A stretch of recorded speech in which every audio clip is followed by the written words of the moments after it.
নমস্কার বন্ধুরা, recruitment update YouTube চ্যানেলে সকলকে স্বাগত জানিয়ে আজকে 2/2/2024 পশ্চিমবঙ্গের প্রাথমিক শিক্ষক নিয়োগ সংক্রান্ত যে মামলা হয়েছে, সেই প্রাথমিক শিক্ষক নিয়োগ সংক্রান্ত মামলা সংক্রান্ত আপডেট আমরা একটু দেখে নেব কি আপডেট রয়েছে।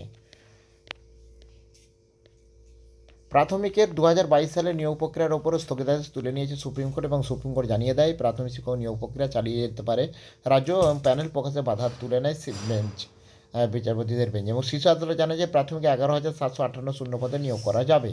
আদালতের এই ছাড়পত্র মেলার পরেই প্রাথমিক শিক্ষক নিয়োগে 9,533 পদের শিক্ষক পদে নিয়োগের জন্য মেধা তালিকা প্রকাশ করে। সেই সিদ্ধান্তের বিরুদ্ধে বৃহস্পতিবার মামলা দায়ের করতে চেয়েছিল 12 জন। সেই আবেদনে সম্মতি দেন বিচারপতি এবং সেই মামলার শুনানিতে বিচারপতি জানালেন, তার শুনানি ছিল আজ, এবং তাতে জানালেন যে 12 জনের জন্য আলাদা মেধা তালিকা প্রকাশ করতে হবে, তবে মূল তালিকাকে স্পর্শ করা যাবে না।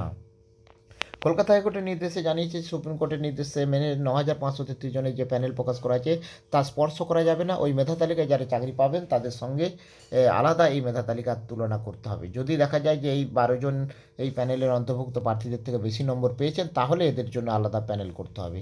এবার এই 12 জনের বিএড ও ডিএলএড 2 ডিগ্রি আছে, 9,533 জনের প্যানেলের সঙ্গে এই 12 জন প্যানেলের সঙ্গে তুলনা করতে হবে বলে জানিয়েছেন বিচারপতি।